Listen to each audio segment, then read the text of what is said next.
Hello అండి, మీరు చూస్తున్నారు గోదావరి ఫ్లవర్స్. ఈరోజు పిప్పళ్ళతో 2 రకాల చిట్కాలు నేర్చుకుందాం. మొదటి చిట్కా, ముందుగా పిప్పళ్ళు తీసుకుందాం. వీటిని ఇంగ్లీష్లో లాంగ్ పెప్పర్ అని అంటాం. ఇవి లంగ్ ప్రాబ్లమ్స్ ఉన్న వాళ్ళకి బాగా యూజ్ అవుతాయి. ముందుగా ఒక పాన్ తీసుకుని పిప్పళ్ళను వేసుకుని ఫ్రై చేసుకోండి. ఇది ఆస్మా, కాఫ్, బ్రాంచిటిస్ ఉన్న వాళ్ళకి మంచి ఔషధం. ఈ పిప్పళ్ళలో పైపరిన్ అనే ఒక కాంపోనెంట్ ఉంటుంది. అది బాడీలో పారాసైట్స్ తో ఫైట్ చేసి బాడీని కరెక్ట్ గా ఉంచుతుంది. ఇప్పుడు ఇవి బాగా ఫ్రై అయ్యాయి. స్టవ్ ఆఫ్ చేసి కూల్ అయ్యాక మిక్సీ పట్టండి. ఆస్మా, కాఫ్ మనం విన్న మాటలే. బట్ ఏంటి బ్రాంచిటిస్ అనుకుంటున్నారా? లంగ్స్ లోనికి గాలిని పంపించే మెయిన్ ట్యూబ్స్ నే బ్రాంచి అంటారు. సో అవి బ్లాక్ అయినప్పుడు ఆ స్టేజ్ ని బ్రాంచిటిస్ అంటాం. దీనిని పిప్పళ్ళ చూర్ణం అని అంటారు. పెద్దవాళ్ళు అయితే ఈ మోతాదు, చిన్నపిల్లలు అయితే ఈ మోతాదు తీసుకోవాలి.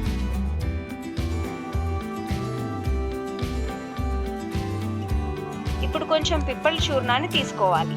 దీనికి 1 టీ స్పూన్ తేనెని యాడ్ చేసి బాగా మిక్స్ చేసుకోవాలి. ఈ చూర్ణం రోజుకి 2 సార్లు మార్నింగ్ అండ్ ఈవినింగ్ తీసుకోవాలి. అది కూడా ఏదైనా తిన్న తర్వాతే తీసుకోవాలి.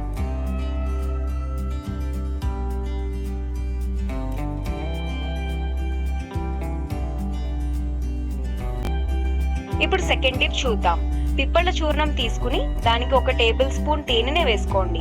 తర్వాత దీనికి 1 టీ స్పూన్ నెయ్యిని యాడ్ చేసి బాగా మిక్స్ చేసుకోండి. ఈ మిశ్రమంతో ఉదయం రాత్రి బ్రష్ చేయండి. ఒక 5 మినిట్స్. పంటి నొప్పి, చిగుళ్ళ నొప్పులు అన్నీ తగ్గిపోతాయి. చూసారు కదండి నా హెల్త్ టిప్ కనుక మీకు నచ్చినట్లయితే నా ఛానల్ని సబ్స్క్రైబ్ చేయండి.